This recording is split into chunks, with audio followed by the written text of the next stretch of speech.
जय श्री राम। मैं हूं पंडित अरविंद गौड़। स्वागत करता हूं आपका अपने YouTube चैनल ज्योतिष विद अरविंद गौड़ में। तो आज की चर्चा का विषय है मंगल का कन्या राशि में जाना और उसका पूरे समय अस्त रहना। मंगल कन्या राशि में आज से यानी 5 सितंबर से और 20 अक्टूबर तक लगातार रहेंगे और अस्त भी रहेंगे।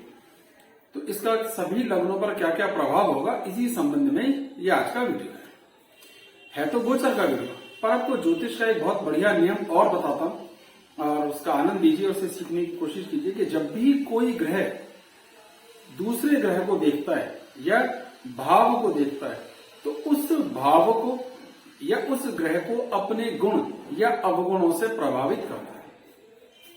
आपको पॉइंट क्लियर हो? एक और बात कि जब भी कोई ग्रह किसी ग्रह के द्वारा देखा जाता है तो वो उस ग्रह के गुणों को लेता है, अब वो फिर किसी और को देखता है तो उसमें दोनों ग्रहों का प्रभाव भी आता है। ये भी एक तरीका है। अब आज की जो हमारी वीडियो है इसमें जो परिस्थितियां हैं वो कैसी बन रही हैं कि मंगल को दो ग्रह पूर्ण दृष्टि से देख रहे हैं।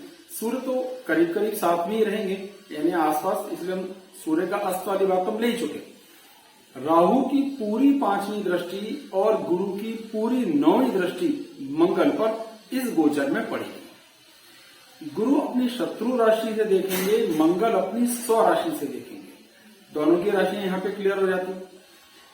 तो इनका असर कैसे लिया जाए या कैसे लेना चाहिए, तो तरीका यह है कि जो भी ग्रह देख रहा है वो अपना प्रभाव डालेगा। तो राहु अपना प्रभाव मंगल पर डालेगा और वो उसके प्रभाव को बेहद खराब करेगा। यानी राहु और मंगल की युति जैसा ये प्रभाव आप मान के चलिए कि जैसे राहु मंगल की युति होती है तो लगभग वैसा प्रभाव दृष्टि का भी आएगा। तो राहु की दृष्टि मंगल पर पड़ी, ये स्थितियों को और खराब करेगी। गुरु की शत्रु दृष्टि पड़ी, ये भी स्थितियों को खराब करेगी। अब जो बात रह गई अस्त, मंगल ग्रह अगर सूर्य से डिग्री में 17 डिग्री या उससे कम हो जाता है तो वो अस्त हो जाता है और इस पूरे गोचर के दौरान लगातार यही स्थिति बनी रहेगी। इसलिए मंगल लगातार अस्त बने रहेंगे। तो हमने आज जो एक बात हमें पता चली कि मंगल कितने डिग्री पर अस्त होता है, 17। मंगल पर किसकी दृष्टि पड़ रही है, राहु की। उसका प्रभाव उसमें नेगेटिविटी को, एक्सीडेंट्स को, झगड़ों को, मुकदमे को, तनाव को और डिप्रेशन को इंक्रीज करेगा। अब बात करते हैं कि मंगल के अस्त होने का ओर क्या फर्क पड़ता है। देखिए, जो भी ग्रह दीप्तमान होता है, बलवान होता है, उसकी दीप्ति, उसका प्रकाश उज्जवल होता है, वो आपको प्रभावित करता है अपने नैसर्गिक गुणों से। और अस्त का अर्थ है कि उसकी दीप्ति अब सूर्य में लीन हो गई, सूर्य में छुप गई, तो वो अब आपको प्रभावित नहीं करेगा। तो उसका जो बेसिक नेचर है वो थोड़ा बदल जाएगा। स्वभाव वही रहेगा, ठीक है, लेकिन अब उसका अंदाज बदल जाएगा। अंदाज बदलने का अर्थ है कि वो फायदे के बजाय नुकसान वाली बातें करेगा। जैसे मंगल अगर अस्त होगा तो सिर्फ मंगल ग्रह की मैं बात कर लेता हूं, तो क्रोध बढ़ेगा क्योंकि मंगल ऊर्जा का, तेज का, ओज का कंट्रोलर है। तो अब इसकी बजाय वो क्या करेगा, नेगेटिव साइड, क्रोध, गुस्सा, जिद, उसकी नसों में दर्द रहना, थका थका सा महसूस करना, खून से संबंधित तनाव देखने माना, ब्लड प्रेशर बढ़ना या घटना देखने माना, डिप्रेशन की बात मैंने अभी आपको बताई।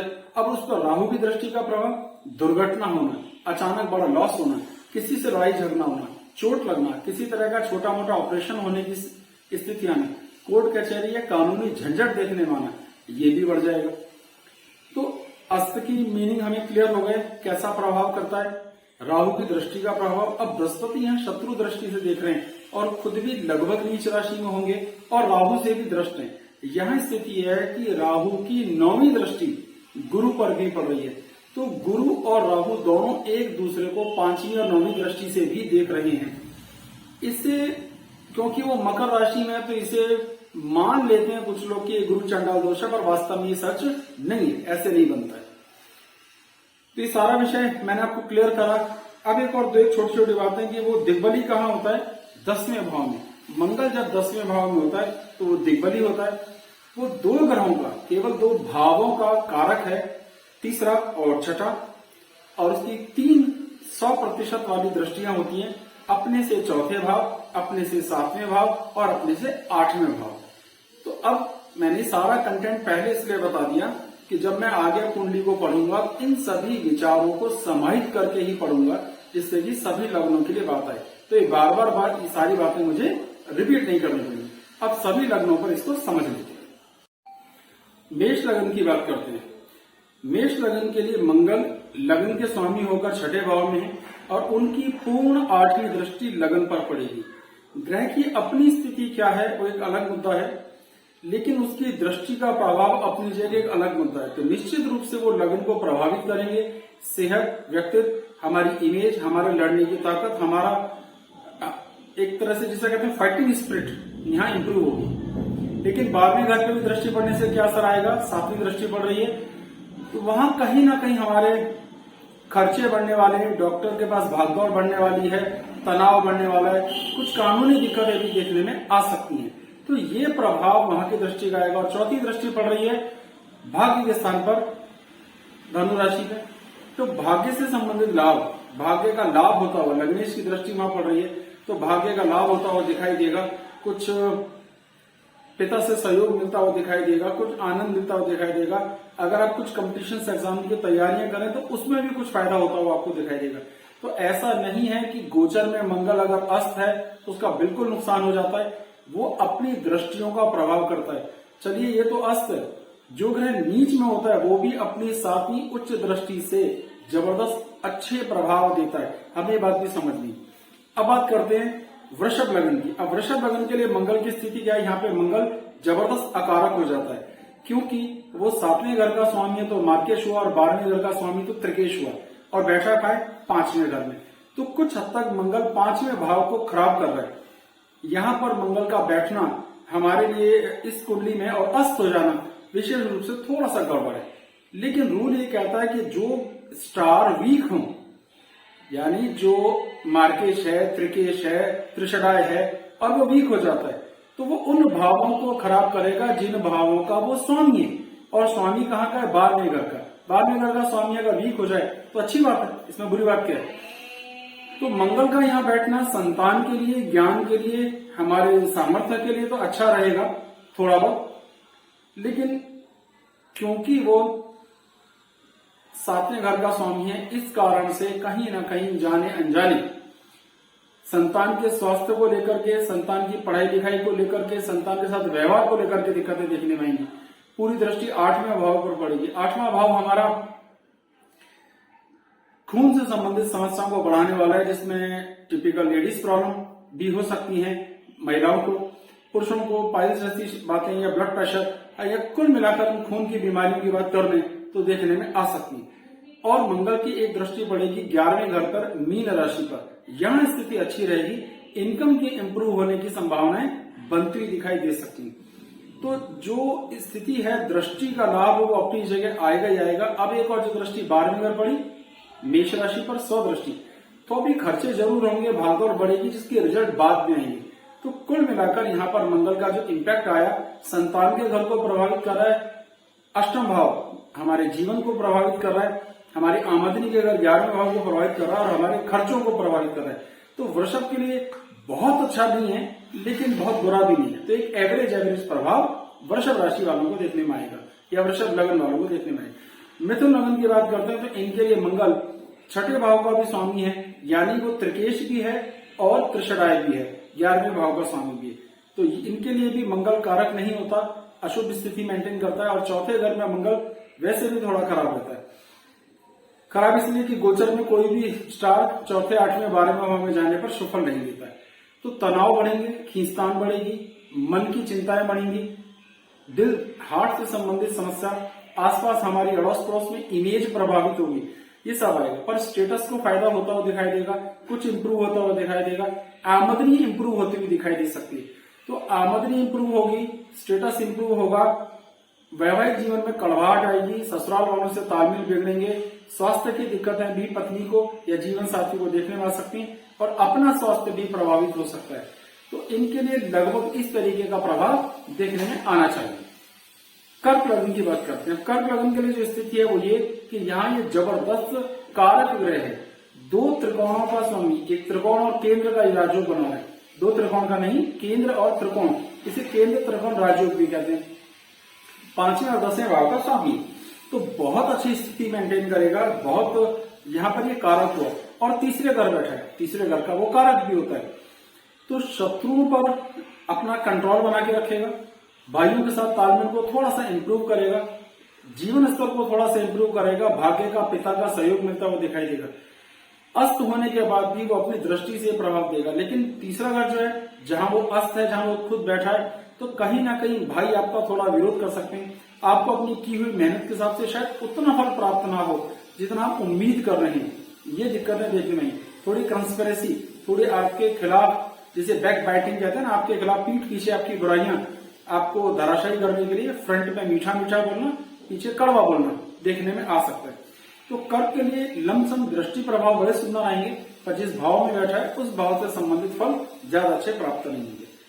सिंह लगन की बात करते हुए इनके लिए भी केंद्र त्रिकोण का योग बना रहा है, चौथे घर और 9वें घर से अच्छा है, बहुत बढ़िया है। दूसरे घर में बैठता है, दूसरे घर में थोड़ा भाषा को, हमारी बोलचाल को, हमारे व्यवहार को प्रभावित करेगा।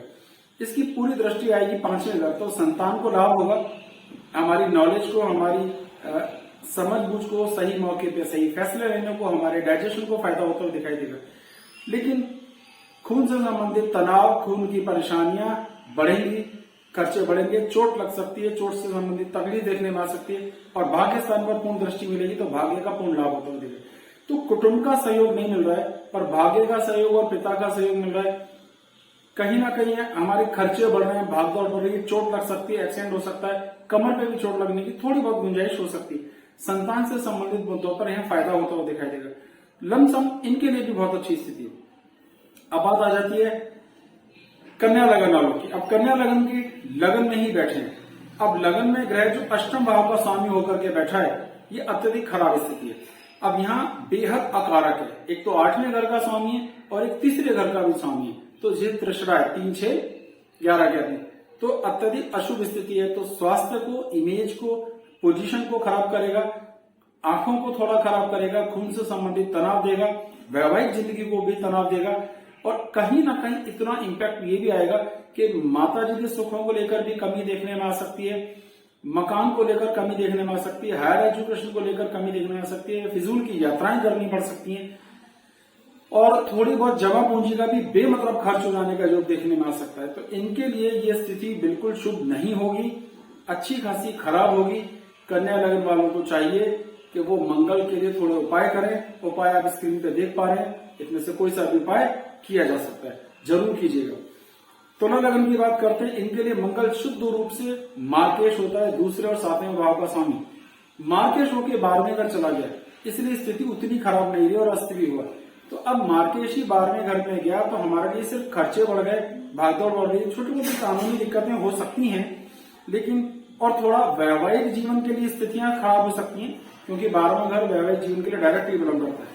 पर अपने भाइयों के साथ तालमेल की स्थितियां, की हुई मेहनत के रिजल्ट आने के बाद शत्रुओं पर हमारा कंट्रोल और कब्जा, हेल्थ को लेकर के तो तनाव बढ़ेगा, लेकिन कर्ज को लेकर के स्थितियां इंप्रूव होंगी, कुछ कर्ज उतारने का मौका मिलेगा। तो कुल मिलाकर के तुला लगन के लिए मिला जुला सा प्रभाव है, ज्यादा अच्छा नहीं है पर ज्यादा बुरा भी नहीं है। आप चाहें तो मंगल के उपाय कर सकते हैं जो मैंने अभी आपको दिखाया। अब वृश्चिक लगन के लिए लगन के स्वामी होकर 11वें भाव, 11वें भाव में बैठे हुए सभी ग्रह आमतौर पर शुभ फल ही देते हैं, खराब फल नहीं देते। तो 11वें भाव में बैठना अच्छा हो गया, दूसरे भाव पर दृष्टि पड़ी तो कुटुंब के घर, हमारा व्यवहार, हमारा धन, हमारी पोजीशन, ये अच्छी स्थिति है। तो धन को लेकर के स्थितियां ठीक रहेंगी, हमारे संतान को लेकर के स्थितियां, हमारी नॉलेज, हमारी पढ़ाई लिखाई, हमारा डाइजेशन, सही मौके पर सही डिसीजन लेने की सामर्थ्य, और शत्रुओं पर हमारा कंट्रोल और कब्जा। तो वृश्चिक के लिए लगभग स्थिति ठीक है। जो कुछ नुकसान आएगा वो अपनी सेहत को देखने में आएगा, अपनी हेल्थ को थोड़ा संभालिए। 1-2% ये भी हो सकता है कि वैवाहिक जिंदगी में फर्क पड़े, क्योंकि 7वें भाव से 7वां भाव लगन हो जाती है भावों के हिसाब से। तो कहीं ना कहीं थोड़ी सेहत को लेकर के खराबी आएगी, बाकी कोई विशेष नुकसान नहीं देखने में आएगा। धनु लगन की बारी आ गई, 10वें भाव में बैठते हैं, यहाँ तो दिग्बली भी होते हैं, इनका बल बहुत अच्छा होता है। अब लगन को भी देखेगा, चौथे भाव को भी देखेगा, 5वें भाव को भी देखेगा, यानी 2 केंद्रों को और एक त्रिकोण को देख रहा है, ये अपने आप में बढ़िया है। और यहाँ जो स्थिति है वो ये कि 12वें घर का और 5वें घर का स्वामी है, 5वें घर का स्वामी होने के कारण यहाँ शुभ स्थिति है।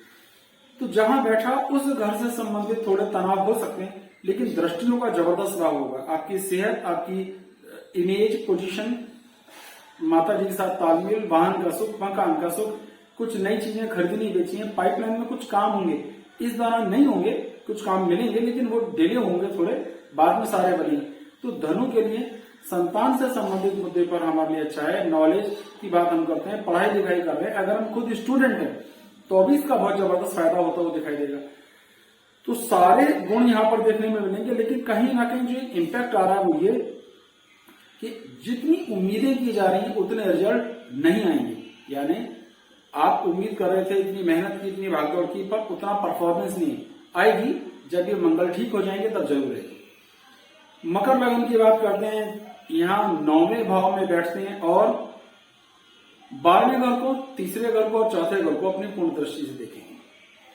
यहाँ पर स्थिति यह है कि वो सुखों के घर के स्वामी होकर के शत्रु राशि में गए और अस्त भी हुए, तो सुखों को थोड़ा कम करेंगे, पर अपनी दृष्टि से देखने के कारण स्थितियों को मेंटेन कर लेंगे।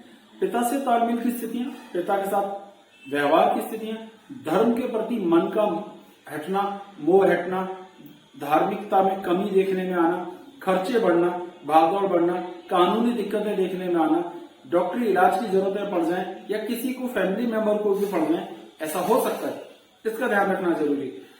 एफर्ट्स किए जाएंगे, प्रयास किए जाएंगे, उनका फल जरूर प्राप्त होगा, क्योंकि इसकी पूरी दृष्टि तीसरे घर पर पड़ रही है। तो सुखों को, माता जी को, मकान को, वाहन को, यात्राओं को ठीक करेगा। आपके भाइयों के साथ मेहनत, आपकी तालमेल, आपके एफर्ट्स, आपकी सामर्थ्य को इम्प्रूव करेगा, खर्चे बढ़ाएगा, झंझट बढ़ाएगा, भागदौड़ बढ़ाएगा, कानूनी दिक्कतें भी बढ़ाएगा और इलाज से संबंधित भी बढ़ाएगा। पिता से तालमेल की स्थितियां कम होंगी। कुंभ लगन की बात करते हैं तो कुंभ लगन के लिए स्थिति बिल्कुल खराब, क्योंकि वो 8वें घर में चला गया। अब 8वें घर में मंगल होना अपने आप में अच्छा नहीं है। गोचर में कोई भी ग्रह 8वें में जाता है वो वैसे भी थोड़ा खराब परफॉर्मेंस देता है। तो यहाँ पर स्टेटस को लेकर के जबरदस्त हानि होगी, आपकी मेहनत को लेकर के भी हानि होगी। सारे प्रयास विफल होते हुए दिखाई दे सकते हैं।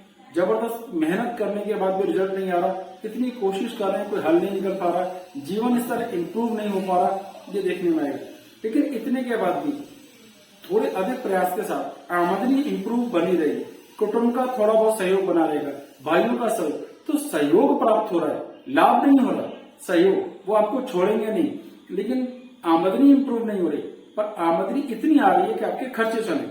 तो कुंभ के लिए भी अच्छी स्थितियां नहीं है, उपाय जरूरी है और मकर वालों को भी उपाय करना चाहिए। आखिरी लगन आ जाती है हमारी मीन। मीन की स्थितियों पर ध्यान दीजिए। वैवाहिक जीवन को निश्चित रूप से प्रभावित करेगा, सेहत को प्रभावित करेगा, इमेज को प्रभावित करेगा, बिना मतलब पे लड़ाई, झंझट, टेंशन इंप्रूव होने वाली है। जीवन स्तर थोड़ा इंप्रूव होता हुआ दिखाई देगा। एक सेपरेट फीचर हो गया, कुटुंब से सहयोग मिलता हुआ दिखाई देगा, परिवार आपके साथ खड़ा होगा, उनको लगेगा कि आप ठीक हैं। तो अपनी पर्सनल फैमिली, पति पत्नी वाला झगड़ा बढ़ गया, लेकिन जो चीजें इंप्रूव हुई वो कौन सी हुई? परिवार आपके साथ खड़ा है, तो परिवार का सहयोग मिल रहा है, समाज का सहयोग मिल रहा है, जीवन स्तर इंप्रूव हो रहा है, लेकिन वैवाहिक जीवन खराब है। तो मीन के लिए भी बाकायदा ये गोचर खराब है, बुरा फल देगा। उपाय जरूर करें, उपाय आपकी स्क्रीन पे दिखाए जा रहे हैं। तो इस वीडियो से संबंधित कोई ऐसा प्रश्न जो आप पूछना चाह रहे हो तो कमेंट बॉक्स में पूछिए, मुझसे जितना संभव होगा मैं उसका उत्तर देने का प्रयास करूंगा। अपने कुंडली को दिखाने के लिए अगर आप संपर्क करना चाहें तो मेरा व्हाट्सएप नंबर स्क्रीन पर लगातार फ्लैश हो रहा है, आप संपर्क कर सकते हैं। आगे का प्रोसीजर आपको बता दिया जाएगा। हमारे वीडियो को लाइक कीजिए, चैनल को सब्सक्राइब कीजिए और आगे शेयर भी कीजिए। बहुत बहुत धन्यवाद। जय सिया राम।